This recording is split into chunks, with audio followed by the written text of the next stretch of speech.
কুমিল্লার নাঙ্গলকোট উপজেলার ঢালুয়া ইউনিয়নের শিহরচেইরা ফুটবল একাডেমি কর্তৃক আয়োজিত রাত্রিকালীন মিনিবার ফাইনাল খেলা অনুষ্ঠিত হয়েছে। রোববার রাতে তেজের বাজার মাঠে খেলা সম্পন্ন হয়।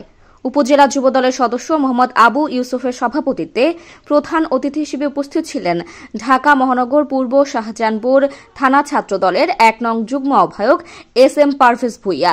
খেলা উদ্বোধন করেন ঢালুয়া ইউনিয়ন যুবদল নেতা আজহারুল ইসলাম মামুন।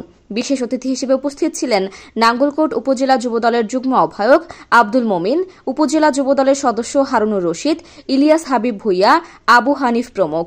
পরে বিজয়ীদের মাঝে প্রথম পুরস্কার ফ্রিজ, দ্বিতীয় পুরস্কার ৩২ ইঞ্চি এলইডি টেলিভিশন তুলে দেন আমন্ত্রিত অতিথিবৃন্দ।